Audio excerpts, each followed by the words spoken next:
Noreen and welcome to my kitchen, and we are giving you a shot of our sourdough jars on the top of our stove. I've been baking a cake so they're nice and warm, and I don't know if you can see, but this is the beer starter that we worked on, and it is actually pulsating. It is alive and beautiful and happy. This morning I added a half a cup of water and a half a cup of white flour to this starter, and I gave it 2 stirs throughout today, and it is as happy as can be. It is time to feed our pineapple juice starter, and I have stirred this down twice today, and it is happy as well. I recently stirred it down so it doesn't look as foamy as the beer starter.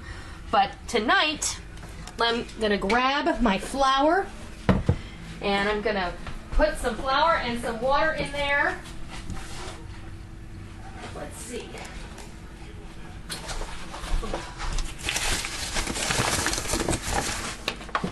And I also have a tip for you. You know, I have one really great stainless steel spoon, and it seems to be dirty a lot with this sourdough deal. So I decided to start stirring my sourdoughs with these large skewers. They're sanitary. You can throw them away when you're done. And you don't have to think too much about it. I like things that you don't have to think too much about. So, let's get a cup here. And what are you after, honey? You need to wash it out. Well, you're going to have to wait a minute. I'm going to get a canning funnel. And I'm going to come over here. We're going to add a cup of flour.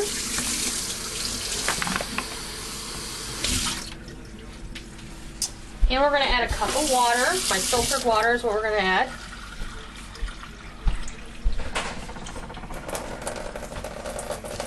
Right in that jar. And give it a stir. And the other thing about this, I can grab onto it and the skewer goes all the way down to the bottom of the jar.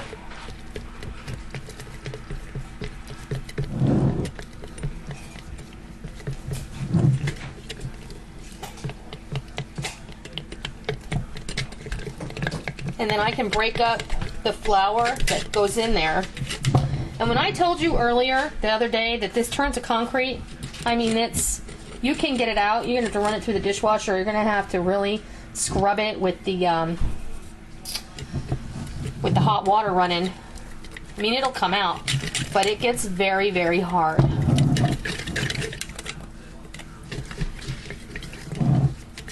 So can we use as mortar in a pinch? Use what? It can be used as mortar in a pinch. It could, I guess. I still need to do the bathroom. Yeah, you do. We have some tile that needs to be replaced. Okay, now this is looking a little thin to me, so I think I'm actually going to add a little more flour. And like I said in a previous video, this is kind of going to be as you go kind of thing. So I have about a half a cup of flour left in my bag, so I'm going to just toss it right in there. This is not an exact science, but it is science nonetheless.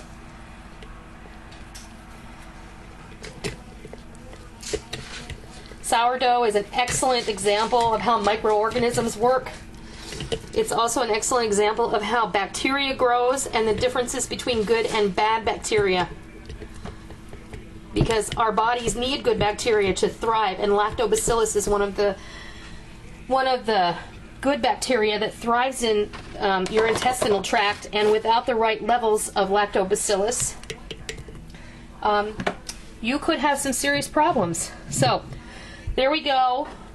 I'm going to go back in there with this skewer because I got some flour there on the side I'm not real happy about.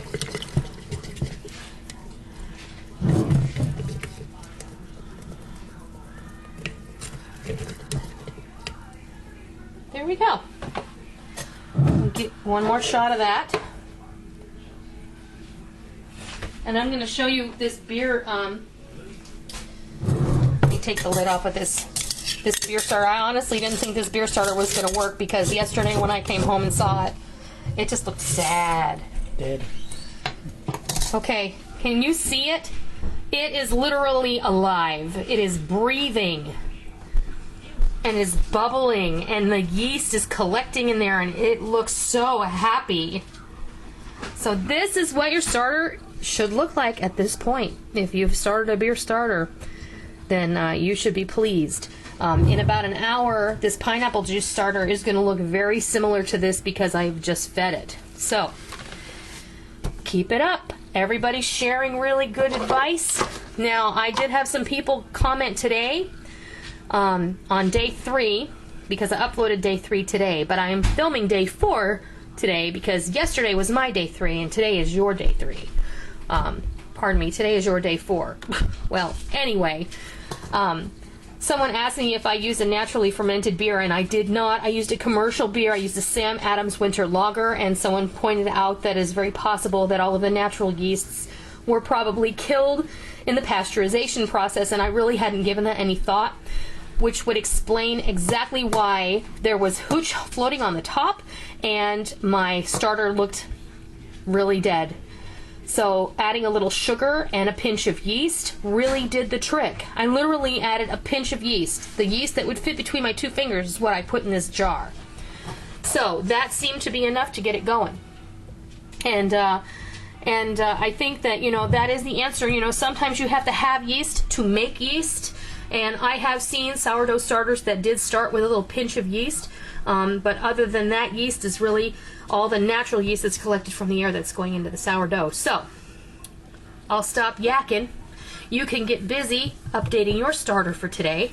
And thank you so much for joining along. I think that we've got a really good kind of open communication going with everyone, and it's exciting to see how everyone else is progressing with their sourdough. In the end, I think that we're really going to have some great bread, and I think this is so awesome. You can see the sourdough just churning, and it's breathing, and it's fantastic.